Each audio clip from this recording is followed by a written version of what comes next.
Okay, hello. Today we will talk about the external analysis, the identification of opportunity and threats. So the objective, okay, here is that we have the three objectives. First, we have to define the industry. And the second, I will introduce the Porter's competitive force model. And finally, I will introduce the strategy group, okay, and the mobility barriers. So, industry. What is the industries? Okay, here, industry means a group of the company over products over service. They are close substitute for each others. So the product means product or service satisfy the same basic customer needs. So, for example, for the PC, for the personal computer industries, when we select Apple, Acer, Asus, HP, and Lenovo, they are in the same industries. Now, this is because the products can substitute for each other. The products can provide the customer, for example, browse the internet, send the email, playing games, and store display over the manipulate the digital images. So the products can substitute for each other. So we select the Apple, Acer, Asus, Lenovo, and HP. They are in the same industries, in the personal computer industries. And if the firms, okay, we select they are in the same industries, we can find that the company's closest competitors are those serving the same basic customer needs. Okay. And here, external analysis begins by identifying the industry within which a company competes. So if we wanted to do the external analysis in terms of the industry, the environment, how to define the industry is very important. We can see the second, if the firms defined their industry boundary incorrectly, they may be called off the guard by the rise of the competitor. Let serve the same basic customer needs, but with the different product offering. Okay, for example, like the Coca-Cola. Okay, how do you think? Coca-Cola is in the soda industry, or Coca-Cola belongs to soft drink industry. How do you think? Okay, in the beginning, okay, Coca-Cola think that maybe it's in the soda industries. However, in the media 1990, the rest of the customer demand for about water and for drink began to cut into the demand for soda, which called Coca-Cola by surprise. So Coca-Cola moved quickly to respond to this threat.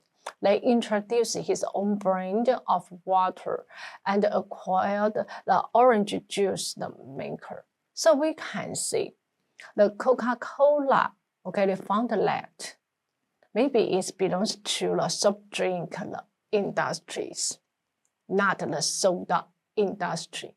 We can see the case of the Coca-Cola. Okay, so the managers have taken a customer-oriented view of their business rather than a product-oriented view.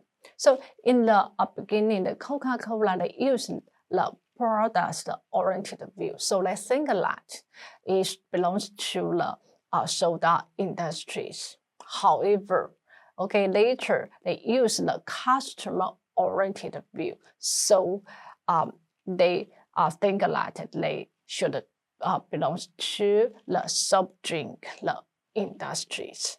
So when firms, they want to do their industry analysis, they have to define the industry boundary correctly. Okay, so this is the definition of the industries. And the next, we will introduce the useful tool, okay, to do the industry's environment, to analyze the industry environment. Here, for the industry, the environment analysis, okay, I think Porter in the 5 models, okay, is very famous. However, from these figures, we can see that here have the 6 force. Okay, so here we can see for the Porter's competitive force models, originally it just have the 5 force. Okay, in terms of the rivalry among the established firms in industry, risk of the entry, threat of the substitute, and the true bargaining power of the buyers, and the bargaining power of the suppliers. Okay, this is Porter's 5 force model. However, some scholars suggest that maybe have the 6th force. This is, we can see the blue line here. Okay, the power of the complement the providers. Some scholars think that when we do the industries analysis, I think this force is also important. However, the Porter, okay, they just have 5 force. Okay, the Porter did not recognize the 6th force. Okay, so from the list figures, okay, Porter's 5 force model, okay, is the rivalry among the established firms in industry, risk of the entry, rate of the substitute, and the bargaining power of the buyers, bargaining power of the suppliers. This is Porter's 5 force model. And the 6th force, the power of the complement providers. Okay, this is the other scholar they suggest. Okay, however, Porter did not recognize the 6th force models. So be careful. Okay. And after we do the use the Porter's 5 force model, and from this model we select as each of these force grows stronger, it limits the ability of the established firms to raise the price and earn the greater profit. Okay, and later I will introduce each force in detail. Okay, first, the risk of entry by potential competitors. Here, potential competitors means that firms that are currently not competing in the industry but have the potential to do so. So, for example, like electronic vehicle industries, like the IT electronic company have recently emerged as the potential competitor. Yeah, because maybe in the future, okay, the IT and the electronic companies, they will enter electronic vehicle industries. And for the risk of the entry by potential competitors, first we select the brand loyalty.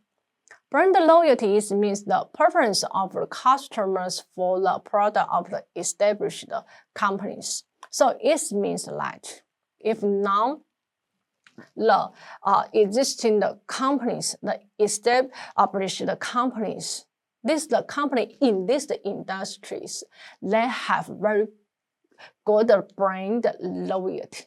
In this situation, the risk of the entry by potential competitor will be low. Yeah, because this new entrants, they understand that even though they entered these industries, they do not get any profit. So, for example, like the smartphone industries. Now, in the smartphone industries, we can see like the Apple, Samsung, Oppo, or like the Xiaomi. Okay, in these industries, the customers have the higher brand loyalty. So we can see, okay, the other firms, they will not, okay, enter into the smartphone industries, yeah, because they understand that, because in this industry, the brand loyalty is high, so the customer will not, okay, to buy their products. So the risk of the entry by the potential competitors will be lower. And the next is the absolute cost advantage. Okay, absolute cost advantage means that the entry cannot expect to match the established company's lower cost structures. Yeah, and why the established firms, okay, have the absolute cost advantage? Yeah, this is because they have the accumulated experience. And the established firms can access to the cheaper funds because the existing companies, okay, represent the lower risk than the new entry.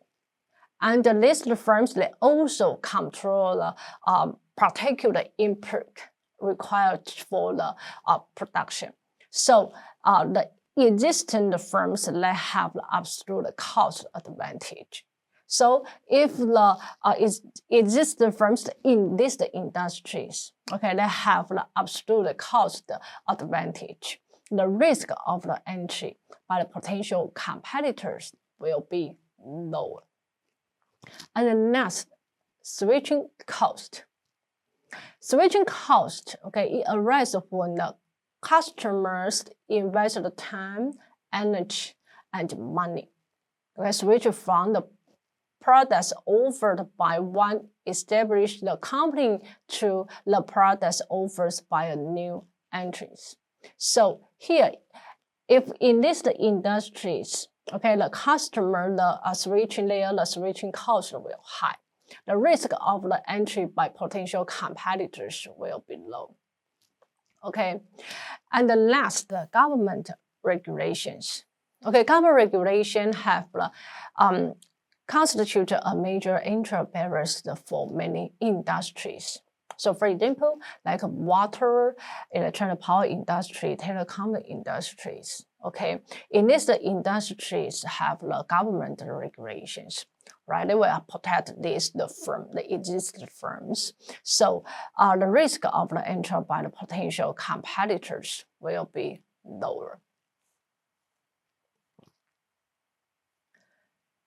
And the next, okay, is the force, okay, regarding the intensity of the rivalry among the established companies.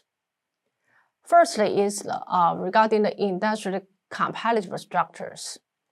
Number and the size, the distribution of the company in these industries. So for example, if now in this industry there are a lot of the companies, okay, companies in these industries, we may say that the intensity of rivalry among the established companies will be higher, okay. And for the type of the industries, okay, so we can see a fragmented industries. Okay, this kind of the industries because it consists of a larger number of the small or the medium-sized companies. So none of which in a position to determine the industry price. So in our daily life, like the luxury industry, bakery industry, this kind of the industries is belongs to the fragmented industries. So in this the industry, we can find that they have lower entry barriers and the products later are difficult to depreciation. So in this kind of the industry structures, the intensity of a rivalry among the established firms will be high. And the next is the demand conditions. Demand conditions, okay, we can see that if now the demand conditions go up, okay, it's growing the demand tend to reduce the rivalry because all the companies can sell more without take market share away from the layer other companies. So when the in this the industry, when the demand conditions go up, okay, the intensity of rivalry among the established firms will be lower. Yeah. However, when the demand is declining, okay, it means the demand condition is go down. Okay, in this kind of the situations, firms if they want to survival, they have to take a market share away from the other firms. So when the demand go down, okay, the intensity of the rivalry among the established companies will be high. Okay, so this is for the demand conditions. And the next is for the cost condition. Okay, if the firm in industries, okay, where fixed costs are high, probabilities tend to be highly leveraged to sales volume. Okay, and because the firms they wanted to increase their sales volume, in this kind of situations, the firm may cut the price, right? So in these situations, okay, the intensity of the rivalry among the established will be higher. Okay, so in industry where fixed costs are high, probability tends to be highly leveraged sale volumes, and the desire to grow the volumes can spark intense rivalry. And the last is the barriers. Okay, economy, strategy, and the emotion factors are prevent the companies from leaving industries. So this means the firms they want to exist in these industries. However, it's very difficult for them to exist. So under these situations, in order to use their idle capacity and to cover their fixed cost and operation cost, they will continue producing their products. So this will result as the productive capacity. In other words, it means the supply will more than the demand. So under these situations, okay, the firms they may cut their price and have the price competition. So this will lead into even more intense rivalry and price competition. Okay, so if the existing barriers is high, the intensity of the rival among the established companies, okay, will also higher. Okay. And the next way is the bargaining power of the buyer. Okay, here we want to say an industry buyer may be the individual customer, okay, like you and me, we are the end user, right? Yeah, and here maybe the individual customers who consume the products called is the end user. All the companies they distribute an industry product to end user, such as the retailer and wholesalers.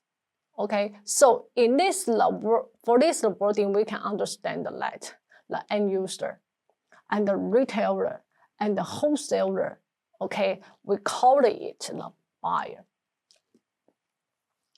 And for this case, we can select, okay, for example, like the sub powder, okay, so like a P&G, okay, there's some powder, and over the Unilever, okay, there are some powders. Okay, so their buyers maybe is the end users, okay, you and me, or like the supermarket chains or the e-commerce platforms, okay, like the Momo, okay. So this we call it as the buyers. And the bargaining power of buyer refers to the ability of buyer to, okay, bargaining down price charged by companies in the industry, or raising the cost of the companies in this industry by demanding better product quality and service. And for the bargaining power of the buyers, okay, first, when the buyer have the making the choice, in these situations, of course, the bargaining power of the buyer will be high. Yeah, because I can choose. I have the many choices, so I have the higher bargaining power. And the second, when the buyer purchase in larger quantity, yeah, if the buyer purchase in a larger quantity, the buyer will have the higher bargaining power. Yeah, they use their purchase power as leverage to bargain for price reducing. Okay, or like the group buying favor price for the big quantities. So if the buyer purchase in larger quantities, the buyer will have the higher bargaining power. Oh, the third, when the supplier industry depends on buyer for a major portion of sales. Okay, this is the means, okay, in the supply industries, okay, there are many the supplier. However, buyer maybe just you and me, okay, just let's have the two buyer, right? In this kind of the situations, supplier depends on us. So this means the supplier depends on buyer for a major portion of the sales. So in these situations, the buyer have the higher bargaining power. And the fourth, when buyer switching costs are low. Okay, when the buyer, it means that switching costs are low. It is that okay, we can choose, or we can switch different products. Okay, we can also choose the different supplier because the switching costs are low. So buyer can pit the supplying the company against each other to force down the price. So when the buyer switching costs are low, the bargaining power of the buyer will be higher. And finally, when the buyer can try to enter the industry and produce the products. Okay, so this means that buyer can do upstream the vertical integration. Yeah, if the buyer, they can do the upstream the vertical integration, okay, the bargaining power of the buyer will be higher. Okay, so this is for the bargaining power of buyers. And the next, we will talk about the bargaining power of the supplier. Okay, the bargaining power of the supplier refers to the ability of the supplier to raise the input price or to raise the cost of the industries in other ways. Okay, so for example, if the surprises product have the fewer substitutes and is very important, okay, to the buyer. Yeah, if the supplier, your products have the few substitutes and they're very important to the buyer.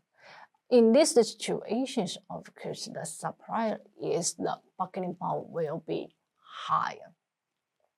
Okay, and Next, all the companies will incur higher switching cost if they move to a different supplier because a particular supplier's products are unique. So this is very similar. Okay, similar like the purchaser have fuel substitute and invited to the buyer. Okay, the meaning is similar because the product is the very unique. Okay, or because your products have the fuel substitute. So in these situations, the bargaining power of the suppliers will be higher. Okay, and the last, supply is not depends on one particular industries for their sales. So this means the supplier have many choice, right? So in these situations, the bargaining power of the supplier will be higher.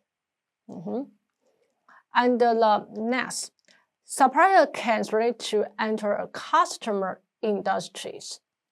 It means the suppliers can do downstream vertical integration. Okay, because the supplier can do the downstream vertical integration. So in these situations, the bargaining power of the supplier will be higher. So for the substitute products, okay, substitute products means these of the different business that satisfy the similar customer needs. So for example, like coffee, the industries, maybe the tea and the soft drink, they can substitute for the coffee, right? So we can see this. All three, like the coffee, tea, and the soft drink, the three products serve the customer needs for non-alcohol and caffeine drinks. So they can substitute for each other.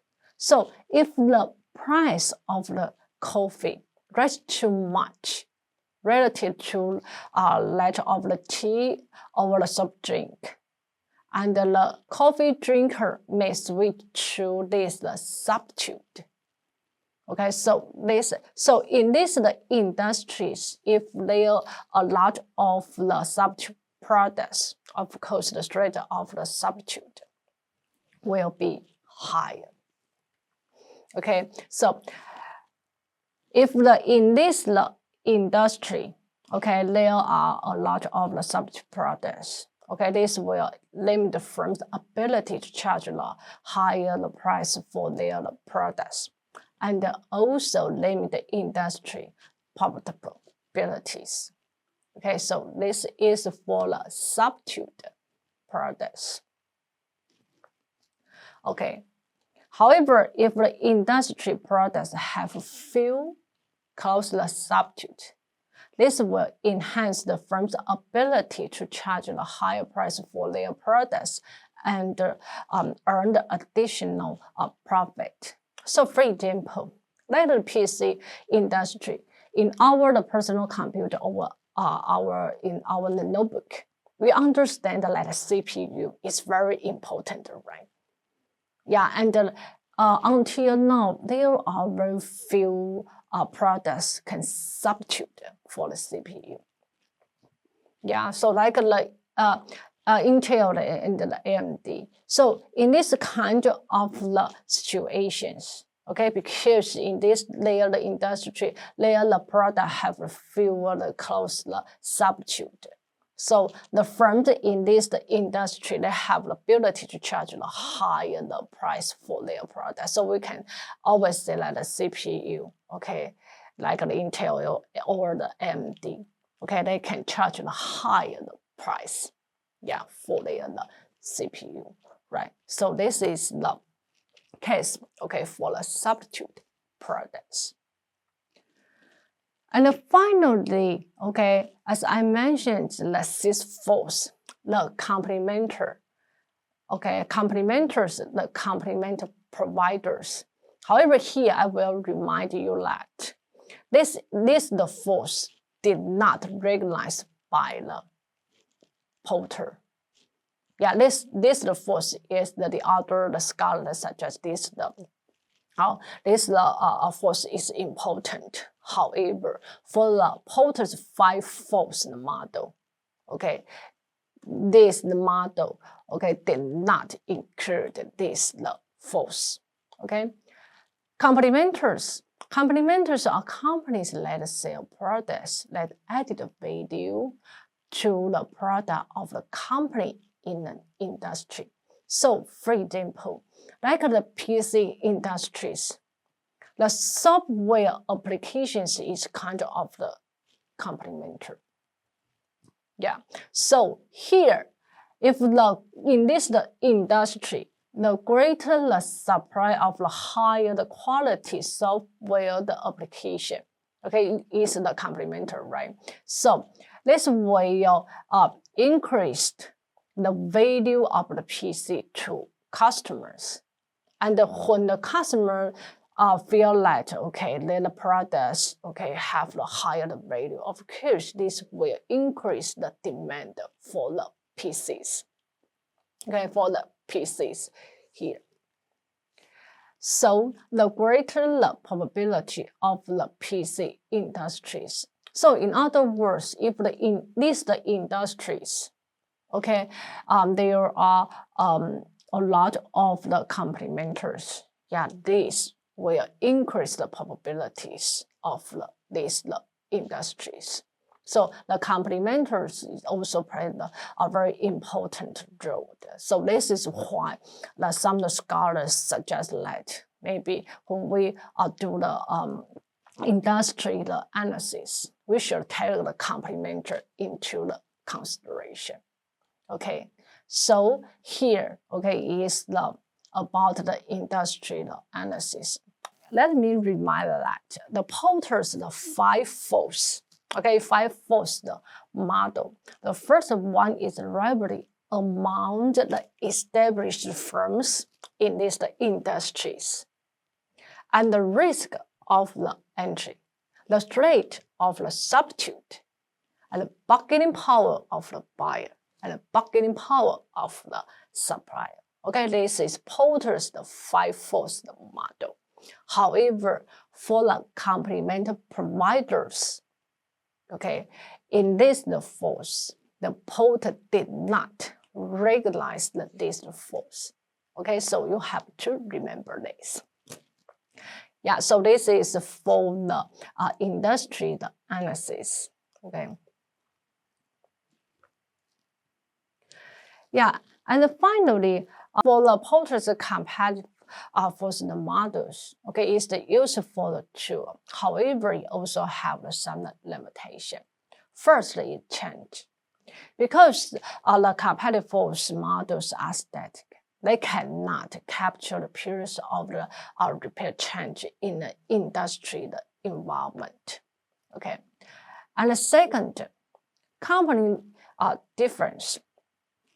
The Porter's competitive force model, okay, is overemphasized the importance of the industry structure as a determinant of the company performance.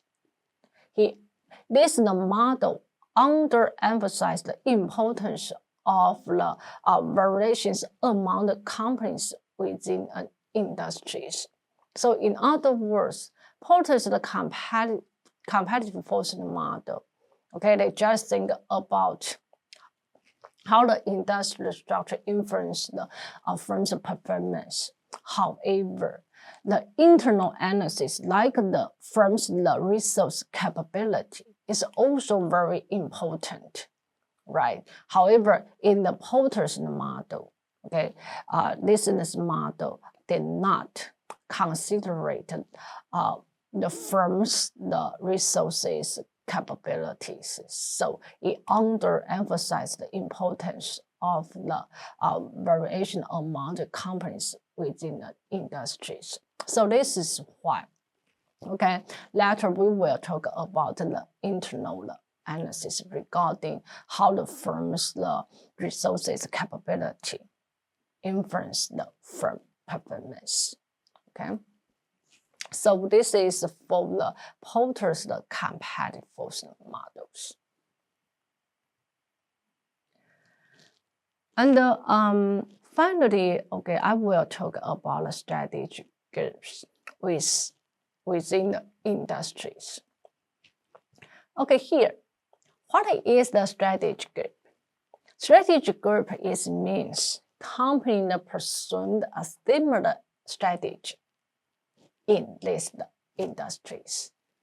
Of course, we can use the many indicators to classify into the group. So for example, maybe we can use the distribution channels the firm use, over the market segment they served, the quality of their products, over the technological leadership, over the customer service, pricing policy, advice in the policies. We can use the many indicators, okay, to classify into the group.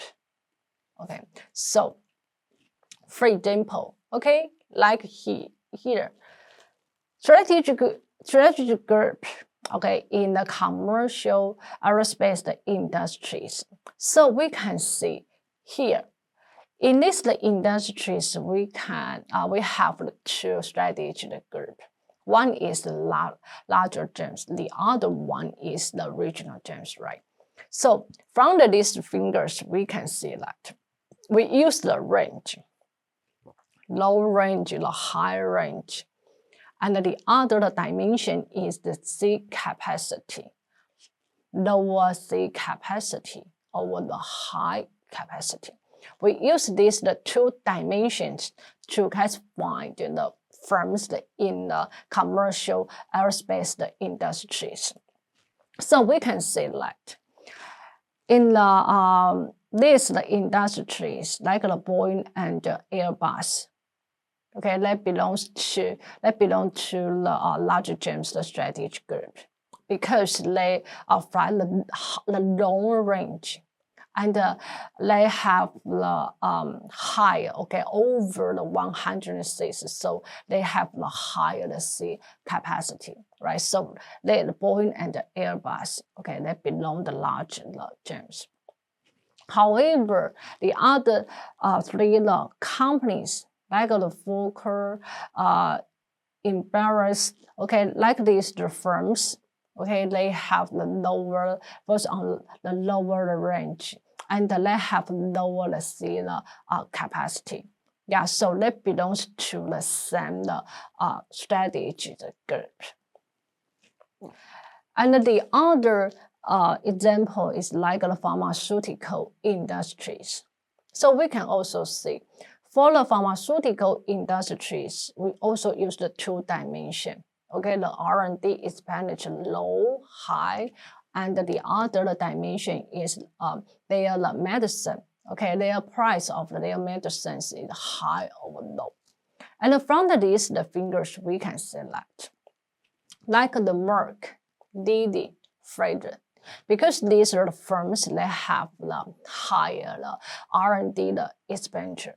So they have the high R&D capability, innovation capabilities, and later medicine price is also high. And this the firms in this group, they focus on the patent.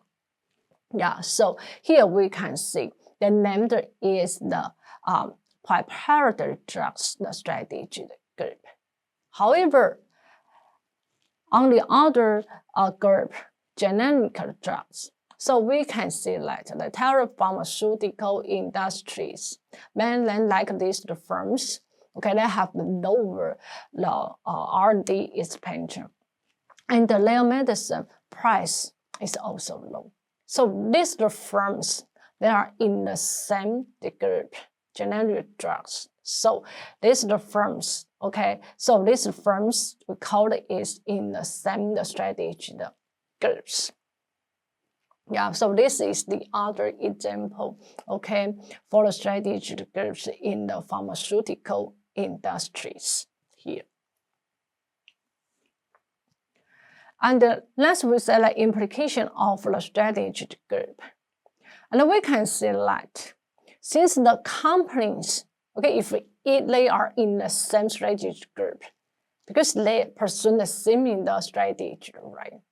So the companies, the closest competitors are listed in is the strategy group.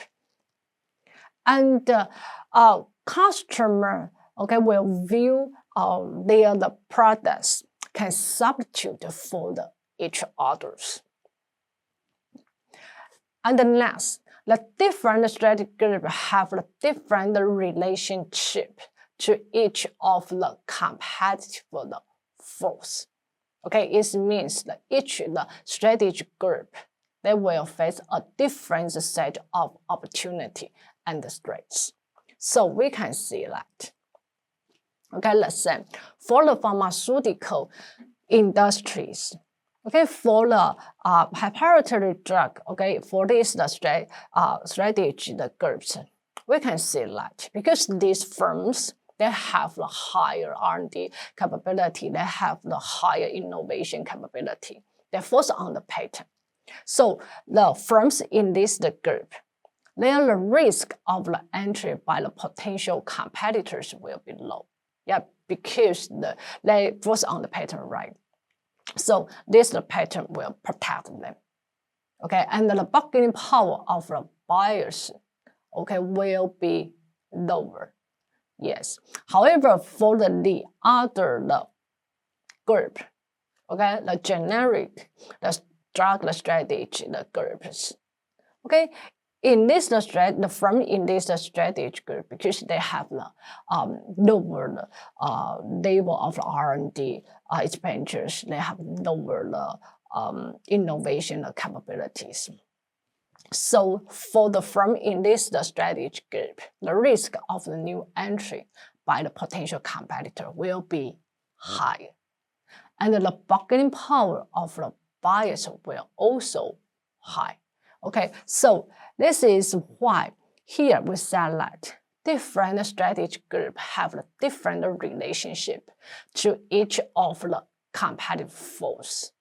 Yeah, so each the strategy group, they face a different set of opportunity and threats. Okay, so this is the implications of the strategies group. And the next, we will talk about the mobility barriers. Mobility barriers are within the industry factor that inhibit the movement of companies between the strategy group. Okay, so for example, okay, let's say pharmaceutical industry. In this industry, if the firms in the proprietary drugs, this the strategy group, the firm from this the strategy group, if they want to move to another the strategy group, for example, they move to the generic drug strategy group. Okay, it's very easy. Yeah, it's very easy. However, if the generic drug, okay, this is a strategy group, the firm in this the strategy group, if they wanted to move to the proprietary drug strategy group, okay, they will have the higher mobility barriers. Yeah, so the implication of the mobility barriers, okay, the managers, they have to determine that if it is the cost effective to overcome mobility barriers before deciding whether the move is worthwhile. Okay, so this is very important. The managers, they have to think about it. Okay, so this is today's content. Okay, thank you for your listening.